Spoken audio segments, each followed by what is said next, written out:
Ya, chiquillos, como les había comentado, vamos a terminar la clase en forma de cápsula, video, como quieran llamarlo, de lo que habíamos quedado en clase, que habíamos visto todo lo relacionado a las plaquetas, y vamos a ver entonces el tema de la hemostasia secundaria. Ya, la hemostasia secundaria, entonces hay que evaluarla cuando nosotros tengamos signos sugerentes o signos graves de sangrado, considerando que los signos sugerentes de sangrado son la formación de hematoma, hemorragia en cavidades, o bien por ahí las hemorragias en membranas mucosas como la epistaxis, la hematuria, la melena, que también se pueden dar en hemostasia primaria. Esos son los signos que confunden o que no permiten discriminar si el problema es netamente primario o secundario. Cuando tengamos sospecha de que tenemos frente a algún paciente que tenga algún déficit congénito de algún factor de la coagulación. Entonces, en estos pacientes donde tenemos presencia de hematoma, signos graves de sangrado, fíjense este perro acá, un hematoma sublingual con hemorragia grave en la cavidad bucal, no vamos a pensar que es un problema plaquetario en ninguno de esos tres pacientes, entonces estamos obligados a medir la hemostasia secundaria, o que es lo mismo que los factores de la coagulación. La deficiencia congénita de factores de coagulación está asociada a múltiples razas. Aquí están nombradas las razas donde están predispuestas a tener deficiencia tanto del factor 1, 2, 8, 9. Acuérdense que la deficiencia del factor 8 es la hemofilia A, que se da solamente en macho, y la deficiencia del factor 9 es la hemofilia B. También tienen la deficiencia del factor 11, que es la hemofilia C, y la deficiencia del factor 12. Ya eso lo vamos a ver más adelante. Tienen que aprenderse cómo se llaman estos números romanos, cómo se llaman estos factores de coagulación. La deficiencia adquirida puede ser cualquiera de estos perros que tenga una patología que haga que se le agoten o que entre en deficiencia factores de coagulación, y por eso estos pacientes empiezan a sangrar de esta forma. Tenemos ahí dos grandes causas, una que es el consumo excesivo, que se va a dar una patología que vamos a ver más adelante, que se llama coagulación intravascular diseminada, y por otro lado tenemos una producción disminuida, ¿vale? Si cualquiera de estos tres pacientes pudiese tener entonces una falla hepática, que se llama hepatopatía crónica, ya que los factores de coagulación se sintetizan exclusivamente en el hígado. Si no ese es el caso, podría tratarse de una deficiencia adquirida por producción disminuida por deficiencia de vitamina K. Una de las causas más habituales de deficiencia de vitamina K es la intoxicación con veneno para ratón o rodenticidas, ¿vale? Vamos a explicar eso enseguida. Entonces, ¿cómo se evalúa la hemostasia secundaria y cuál es el objetivo de medir los tiempos de coagulación? Es determinar en qué parte de la cascada de la coagulación, a considerar que la cascada de la coagulación está formada por una vía intrínseca, una vía extrínseca y una común. Entonces, ¿qué es lo que pasa? Que la hemostasia secundaria se evalúa con un panel de coagulación que se trabaja con un tiempo que se llama TP, abreviado, porque se llama tiempo de protrombina, y uno que se llama TTPA o tiempo tromboplastina parcial activada. Cuando estos tiempos están sobre el rango superior de referencia, significaría que hay una alteración en la hemostasia secundaria. Fíjense acá que el laboratorio mide las plaquetas, con esto medimos una parte de la hemostasia primaria asociado a si hay o no hay trombocitopenia. Entonces imagínense que, o no imagínense, supongamos que este paciente, o tenemos un paciente que está sangrando, ¿ya? Y que, por ejemplo, tiene epistaxis, que es un signo común tanto para hemostasia primaria y secundaria, y vemos el panel de resultados del examen y decimos que estos valores están normales, por lo tanto el paciente no tendría una alteración del TP ni una alteración del TDPA, por lo tanto no tendría problema de la hemostasia secundaria. El paciente está con epistaxis, que es un signo de alteración de la hemostasia primaria. Miramos sus plaquetas y están dentro del rango de referencia, por lo tanto pensamos entonces que ese paciente, la única posibilidad por la cual esté sangrando es que tenga deficiencia en la función plaquetaria, o sea, va a decir una trombocitopatía, porque si no tuviera nada, no estaría sangrando, ¿vale? Ahora, que una cosa importante desde el punto de vista de la interpretación es que para que estos valores de TP y TTPA se alteren, necesita que los factores de coagulación por los cuales se mide el TP y el TTPA estén disminuidos a menos de un 40%. Ya se lo explico de la siguiente forma. El TTPA mide la hemostasia secundaria, pero específicamente la vía intrínseca, que depende de los factores de coagulación número 12, 11, 9 y 8. Si está normal, significa que el paciente no tiene alterado ni el 12, ni el 11, ni el 9 ni el 8. La excepción es que para que el TTPA salga aumentado por sobre el rango de referencia de 22, requiere que los factores de coagulación estén a un menos de un 40% de su actividad. Si los factores de coagulación están disminuidos, pero no a menos de un 40%, estos tiempos de coagulación, cualquiera de los dos, no se van a alterar. ¿Ya? Eso es súper importante tenerlo en consideración. Entonces, ¿cuáles son las posibilidades mezclando estos dos tiempos? Que yo tenga un TTP alto con un TP normal. Entonces, lo que hay que saber acá es qué mide el TTPA y qué mide el TP. El TTPA mide, como les mencioné, los factores 12, 11, 9, que es la hemofilia B, y 8, que es la hemofilia A. 12, 11, 9 y 8. Entonces, si el TTPA está alto, significa que el paciente tiene alguna deficiencia de estos factores. La enfermedad de von Willebrand, acuérdense que pudiese estar alterado el TTPA cuando el paciente que nace sin factor de von Willebrand, que era el 8A, se le empieza a disminuir el factor de von Willebrand 8C, que era el factor 8 de la coagulación, ¿vale? Entonces, supónganse este perro que viene con signos graves de sangrado, con hemoptisis, está sangrando por la cavidad bucal, por la parte respiratoria, y es una hembra donde se le hacen los tiempos de coagulación y le sale el TTP alto con el TP normal. ¿Qué significa? El TTP alto va a salir, no sé, en 30 o cualquier número arriba de 22 y el TP va a salir normal, dentro del rango de referencia. Si este es el paciente, TTP alto con TP normal, significa entonces que uno de estos factores le falla a este perro, el 12, el 11, el 9 o el 8.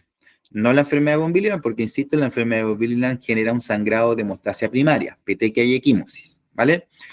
Ahora, ¿qué es lo que dice la teoría? Que si este perro tuviese deficiencia del factor 12, el sangramiento es subclínico, vale decir, los pacientes no sangran cuando tienen deficiencia del factor 12. Por lo tanto, se descarta que este perro venga con deficiencia del factor 12 porque lo vemos sangrando, no es subclínico. La deficiencia del factor 11 se supone que el sangramiento es leve. Digo se supone. Por eso lo pongo acá con signo de interrogación, porque yo estoy viendo un sangramiento no leve. Pero eso es lo que dice la teoría.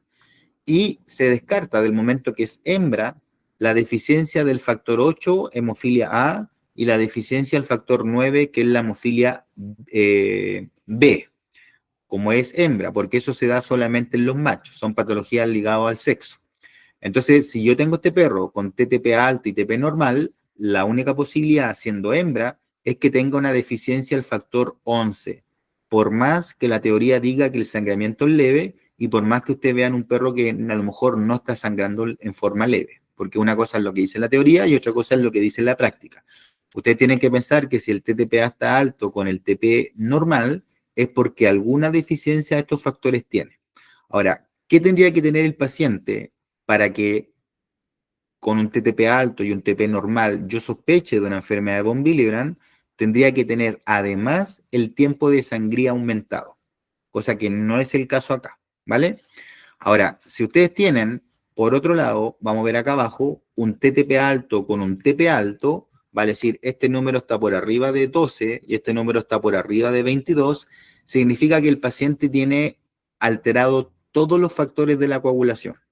Insisto, el TTP alto mide los factores 12, 11, 9 y 8, el TP mide los factores 3 y 7, y ambos tiempos miden también la vía común. Entonces vamos a simplificar esto de la siguiente forma. El TTPA mide la vía intrínseca y común, y el TP mide la vía extrínseca y común. ¿Cuáles son los factores que están en la vía intrínseca? 12, 11, 9 y 8. Lo tienen acá anotado. ¿Cuáles son los factores que están en la vía extrínseca? 3 y 7. ¿Y cuáles son los factores de la vía común? Todos los otros, considerando que son 13 factores de la coagulación. ¿Ya? Por lo tanto, como aquí están alterados los dos tiempos, se asume que al paciente le fallan las tres vías de la coagulación. ¿Y cuáles son los posibles prediagnósticos? La intoxicación con rodenticidas, va a decir que el paciente haya comido veneno para ratón. ¿Por qué? Porque el veneno para ratón provoca lo que estábamos viendo acá, que es la disminución de la vitamina K. Y si no hay vitamina K, el paciente deja de sintetizar los factores 2, 7, 9 y 10. El 2 está en la vía común, que mide la vía común los dos tiempos. El 7 está en la vía extrínseca, que lo mide el TP. El 9 está en la vía intrínseca, que lo mide el TTPA. Y el 10 está en la vía común, que lo mide ambos tiempos de coagulación.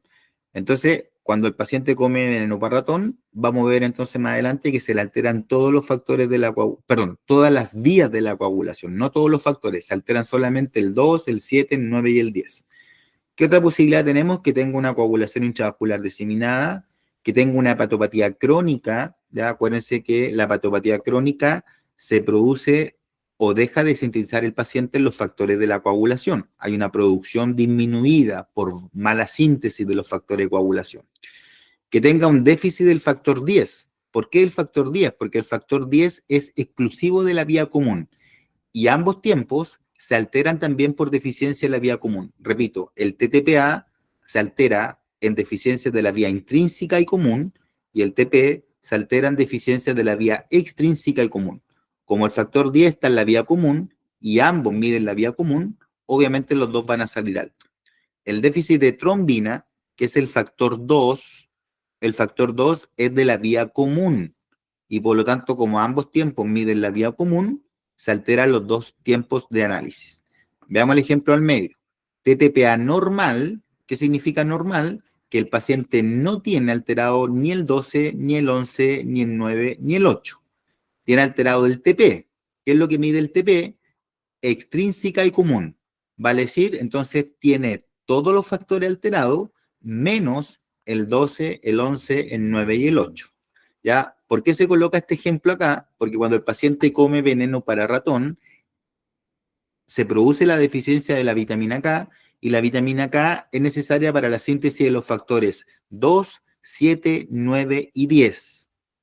Y lo primero que se altera en un paciente que come veneno para ratón es el factor 7.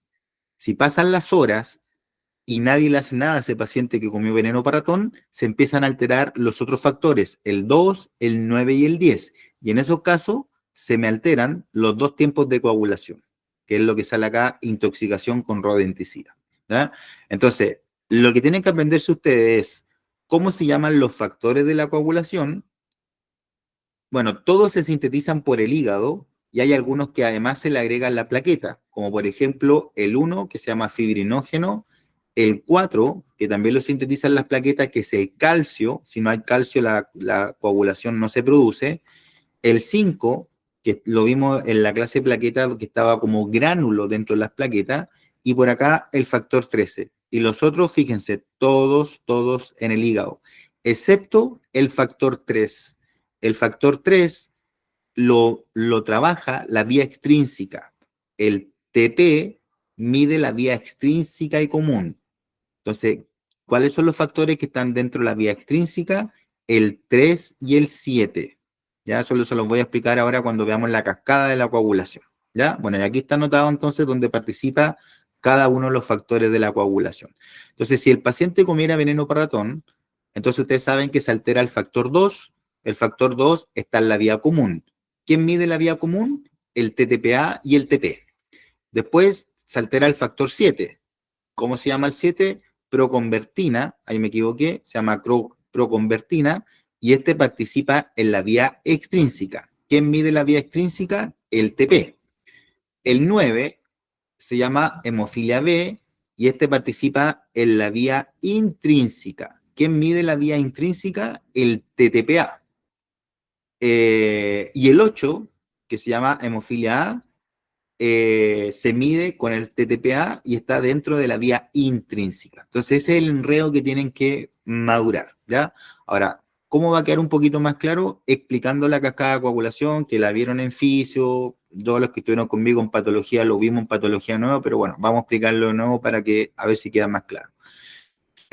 Para que la sangre coagule, una vez que se forma el coágulo de las plaquetas, el tapón hemostático primario, tiene que desencadenarse la hemostasia secundaria. Y la hemostasia secundaria tenemos tres vías. La vía intrínseca, que se activa cuando se expone el colágeno, y la vía extrínseca, que se activa cuando hay una lesión tisular, ¿vale?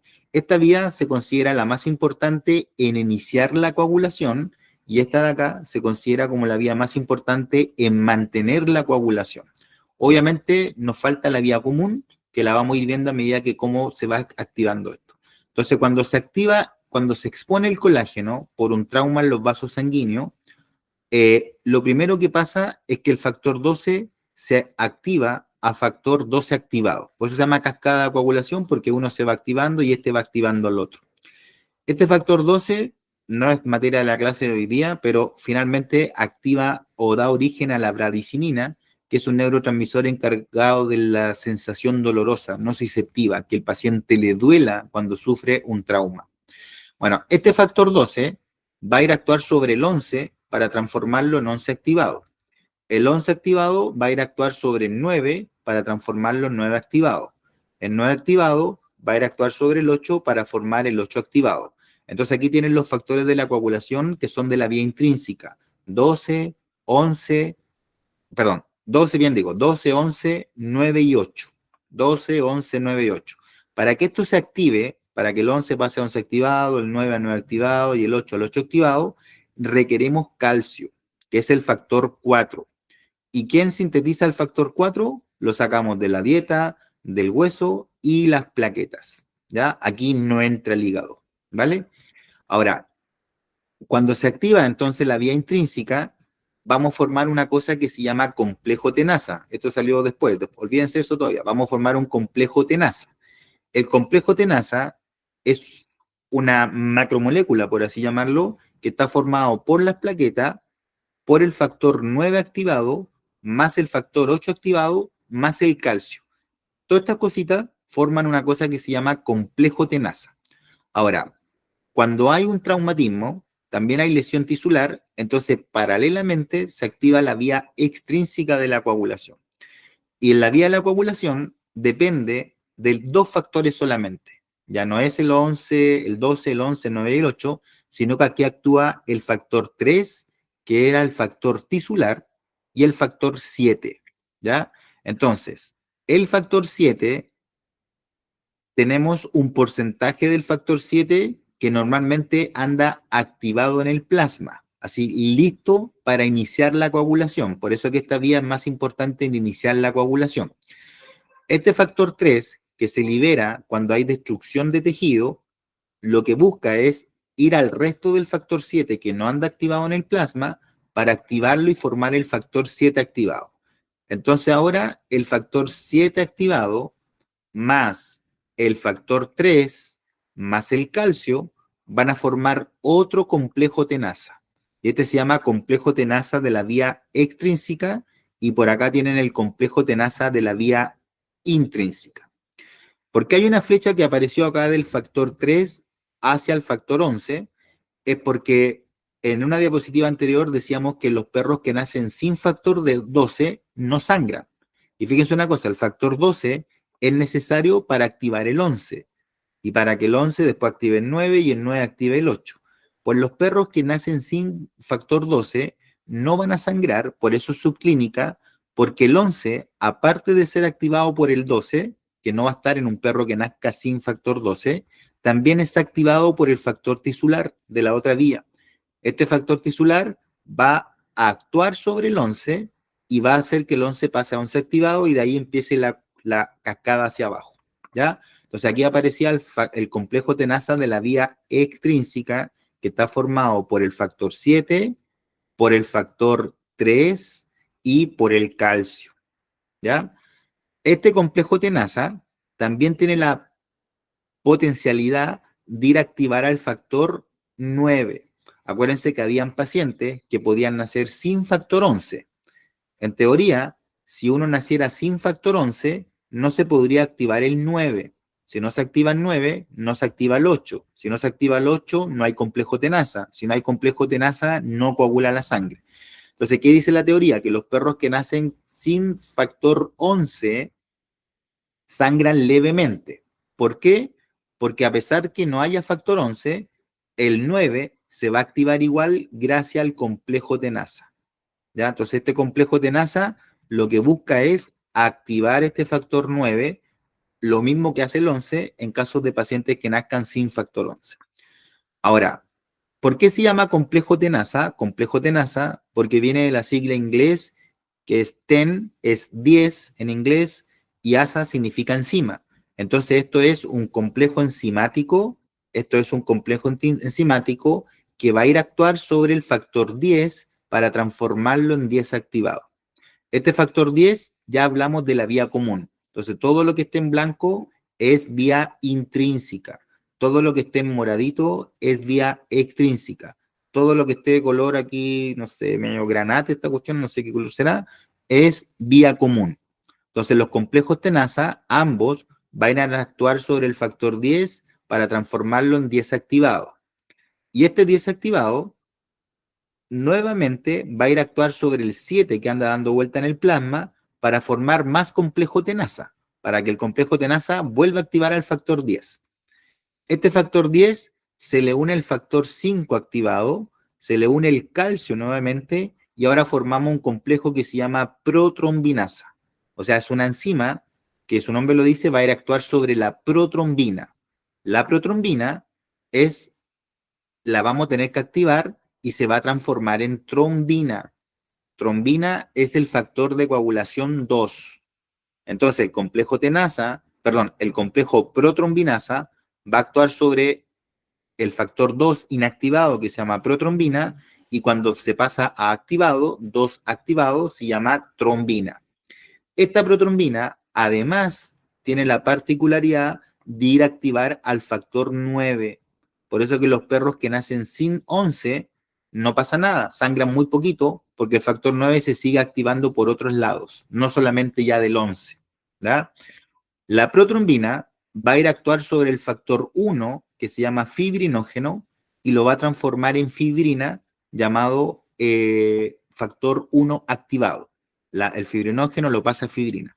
Cuando se forma la fibrina, esta es la malla que se deposita sobre el tapón hemostático primario formado por plaqueta para que el coágulo le dé estabilidad.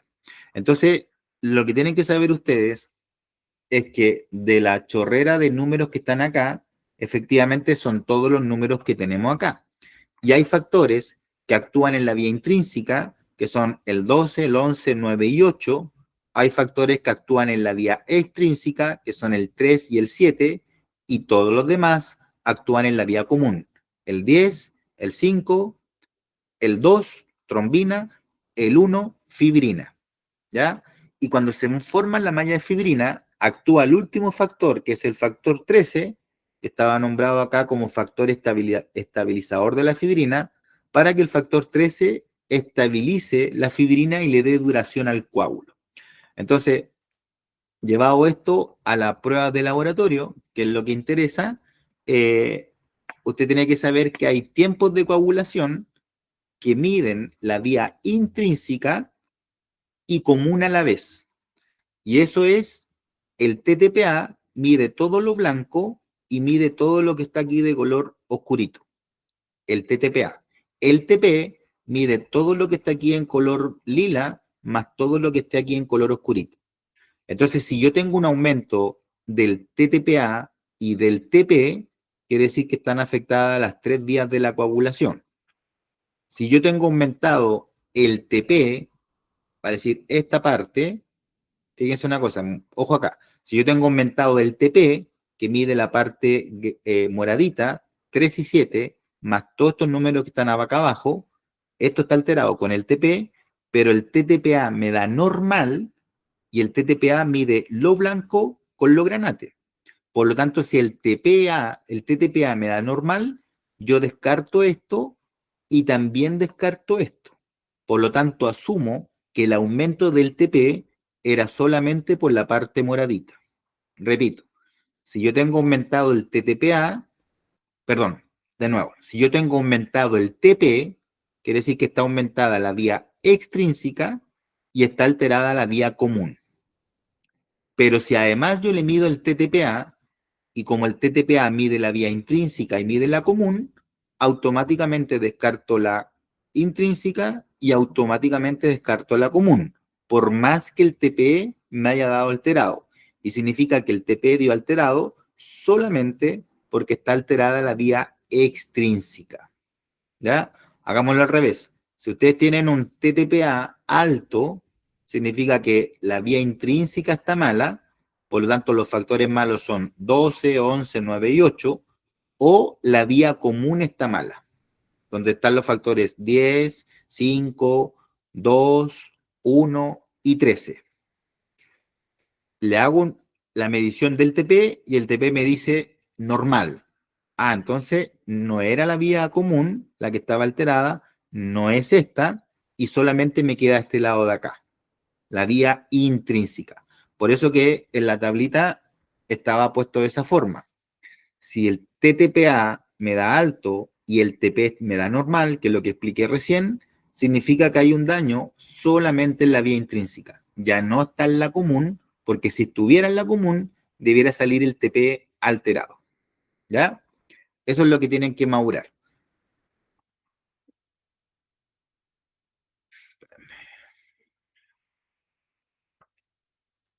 Entonces, hay una patología que se llama coagulación intravascular diseminada, que es una patología grave, bien mortal, que evalúa una cosa que se llama la hemostasia terciaria. La hemostasia terciaria es cuando ya se formó el coágulo, a ver si me puedo ir para atrás, espera. Cuando ya se formó el coágulo y cuando ya se formó esta malla de fibrina no puede quedar eternamente ahí en el vaso sanguíneo. Tiene que venir ahora la hemostasia terciaria para romper el coágulo. Y es lo que ustedes vieron en patología, como una vez que se formó el coágulo, una vez que se formó el coágulo y el paciente dejó de sangrar, alguien tiene que romper ese coágulo para que la sangre vuelva a fluir por el vaso sanguíneo y se haga la cicatrización y la inflamación y todo. Ese alguien que rompe el vaso sanguíneo, ese alguien que rompe el coágulo se denomina hemostasia terciaria. El problema es que hay una patología en donde está sobreexagerada la hemostasia terciaria y representada esa patología por una condición que se llama coagulación intravascular diseminada.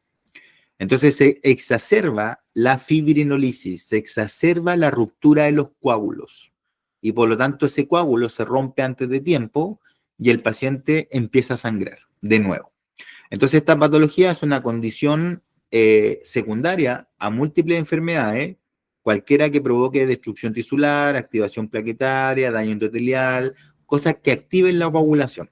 Entonces tiene clásicamente dos fases. Una fase de hipercoagulabilidad, en donde lo primero que pasa en el paciente es que toda su microcirculación está coagulando la sangre a nivel de la microcirculación, ojo, a nivel de los capilares, se está coagulando el paciente, hay un estado de hipercoagulabilidad, y como hay un estado de hipercoagulabilidad, al paciente se le consumen las plaquetas, cae en trombocitopenia, al paciente se le consumen los factores de la coagulación porque se gastaron en la etapa de hipercoagulabilidad, y eso entonces lleva a hipoxia, daño endotelial y forma un círculo vicioso para que se vuelva a activar la coagulación.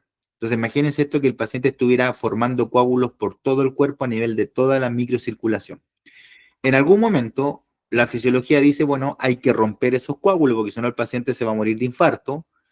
Y esto es un ejemplo más de lo que yo les pasaba en fisiología como feedback positivo. Es decir, el organismo hace algo para romper los coágulos, pero eso que va a hacer termina por matar al paciente. Eso que hace es que se activa la hemostasia terciaria, se activa el sistema fibrinolítico, que es lo mismo que la hemostasia terciaria, para ir a romper los coágulos. ¿Ya? Y ahí hay una proteína que se llama trombina, que la vimos recién, que finalmente a través de toda esta cadena de producción va a ir a actuar sobre el plasminógeno que anda en el plasma y lo va a transformar en plasmina. esto no es un factor de la coagulación, es una proteína.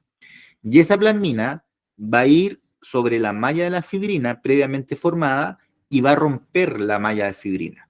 Va a provocar lisis de la fibrina. El problema es que cuando se rompe la malla de la fibrina, se producen unas cosas que se llaman productos de degradación de la fibrina. Se rompió la malla de la fibrina y se forman pedacitos de fibrina, por llamarlo de una forma. Estos PDF tienen dos funciones negativas para el paciente. Primero, inactivan las plaquetas y segundo, inactivan los factores de la coagulación. Entonces, como el paciente estaba con una patología que originalmente me activaba la coagulación, porque el paciente estaba con alguna patología que generara hemorragia, resulta que ahora se rompió el coágulo y los PDF tienen una acción negativa para que el paciente vuelva a formar nuevos coágulos. Le desarmamos los coágulos, pero el paciente ahora entra en una segunda etapa que se llama sangrado paradójico. Y es lo que va a morir el paciente, o es por la causa por la cual va a morir el paciente. Entonces, esta es una patología compleja que no viene al caso explicarla ahora, pues se explicó en los ramos anteriores, pero lo que interesa es entenderla en forma muy resumida, como yo se lo acabo de explicar, y lo que busca es, del punto de vista del diagnóstico de laboratorios, cómo diagnosticamos esta enfermedad. Generalmente esta enfermedad se diagnostica en esta fase. El paciente va a llegar sangrando por todos lados, con petequia, con equimosis, con hematoma, con hemoartrosis, con hemabdomen, con hematuria, con melena, por todos lados. ¿Y es por qué? Porque está mala la hemostasia primaria, se inactivan las plaquetas, está mala la hemostasia secundaria, entonces hay una conjugación de todos los signos clínicos que vimos en la clase. ¿Cuál es el diagnóstico entonces? Signos de hemostasia primaria y hemostasia secundaria juntos en un paciente. Podemos medir estos PDF, que en realidad se llaman también dímero D. Podemos medir el dímero D y le va a salir alto al paciente, lo que es indicativo que se le están rompiendo los coágulos. Como se consumieron las plaquetas acá arriba y después se inactivaron, el paciente cursa con trombocitopenia. Por eso hay signos de hemostasia primaria.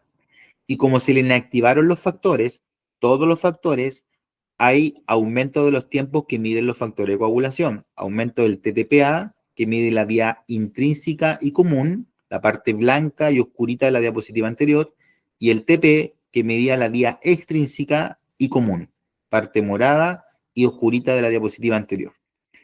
Hay otras pruebas que no para ustedes, pero uno pudiese medir la antitrombina también y le va a salir baja.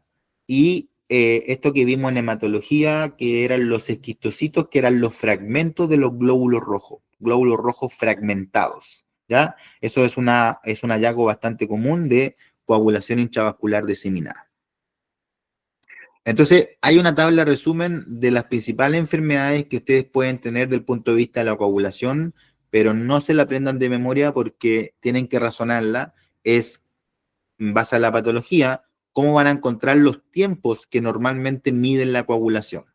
Si yo tengo pocas plaquetas, el tiempo de sangría me va a salir aumentado. Este TC, sáquenlo porque es un tiempo que ya no se ocupa, así que olvídense de eso. Vamos a trabajar con el TTPA y el TP.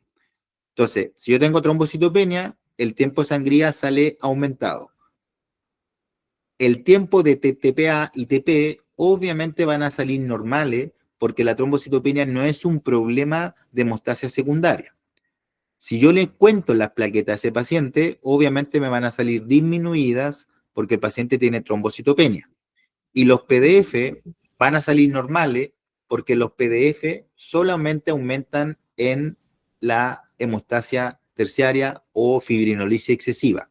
Por eso ustedes se van a la tabla, los PDF solamente salen alto en el SID, son patognomónicos de SID. La trombocitopatía, está mal escrito ahí, la trombocitopatía, por ejemplo, enfermedad de von Willebrand, lo que mencionamos de la enfermedad de Glassman, que las plaquetas no le funcionen al paciente, el tiempo de sangría sigue saliendo alterado, porque el tiempo de sangría se altera en trombocitopenia y en trombocitopatía. Nos vamos al TTPA y al TP, obviamente normal, porque no es un problema de la hemostasia secundaria. Nos vamos a las plaquetas, se las contamos y van a estar normales, porque no es un problema de número, es un problema de función. Y en los PDF, obviamente normales. Un ejemplo de enfermedad de von Willebrand, un ejemplo de trombocitopatía era la enfermedad de von Willebrand. ¿qué vamos a hacer acá? El tiempo de sangría nos va a salir alto porque hay un mal funcionamiento plaquetario, específicamente en la adhesión plaquetaria.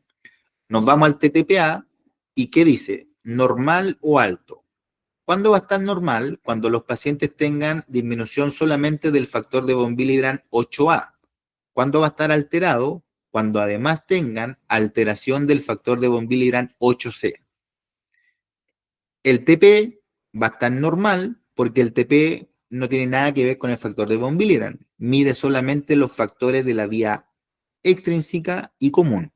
Y el factor de von Willebrand no está en ninguna de las vías porque es una cosa que favorece la adhesión plaquetaria. Las plaquetas se las voy a contar, van a estar normales y los PDF normales. La hemofilia, deficiencia al factor 8 y deficiencia al factor 9. ¿Cómo va a estar el tiempo de sangría? Normal, porque no es un problema de plaqueta, ni en cantidad ni en función. ¿Cómo va a estar el TTPA? Alto. ¿Por qué? Porque el factor 8, hemofilia A, y el factor 9, hemofilia B, incluso el factor 11, que es la hemofilia C, todos están en la vía intrínseca. Y el TTPA mide la vía intrínseca. ¿Cómo va a estar el TP? Normal, porque ahí está el 3 y el 7. ¿Cómo van a estar las plaquetas si yo se las cuento a un paciente con hemofilia? Normal, porque no es un problema de plaqueta. Y el PDF, normal. ¿Cómo va a estar el perro que consume veneno para ratón? Acá, para ustedes, colóquenle el tiempo de sangría normal, porque no es un problema plaquetario. Acá el warfarin lo que hace es alterar la vitamina K, y la vitamina K es esencial para la síntesis de los factores 2, 7, 9 y 10. ¿Cómo va a estar el TTPA entonces? Alto, porque ahí tienen que buscar, dentro de la vitamina K, se altera el factor, repito, 12, 11, 9, 2, perdón, 2, me equivoqué yo, nada que ver, repito, no, la vitamina K, 2, 7, 9 y 10. De todos eso, el 9 está en la vía intrínseca que se mide con el TTPA, ¿ya? Repito nuevo, 2, 7, 7 está en la vía extrínseca que se mide el TP, ¿ya? El 2 y el 10 están en la vía común que se mide con los dos. Por lo tanto, obviamente, están aumentados los dos tiempos de coagulación. ¿Cómo van a estar las plaquetas en número si yo se las mido a un paciente que coma veneno para ratón? Para ustedes, por ahora, lo más probable es que estén normal. Sáquenle la D de disminuida y sáquenle la A. ¿Cómo van a estar los PDF? Normales. Y en el SID, acuérdense, hay consumo de plaquetas, por lo tanto se le altera el tiempo de sangría, hay trombocitopenia. ¿Cómo va a estar el TTPA y el TP? Alto, porque se inactivan todos los factores de la coagulación. ¿Cómo van a estar el consumo de plaqueta? Vale decir, ¿cómo van a estar las plaquetas en número? Disminuidas porque se consumen. Fíjense acá, se consumieron, se inactivaron y además se inactivaron los factores. Entonces aumenta todos los tiempos de coagulación, disminuye las plaquetas y aumentan los PDFs. Ya, eso es, chicos. Ahí denle una vuelta, se los voy a subir al aula virtual y bueno, eso sería.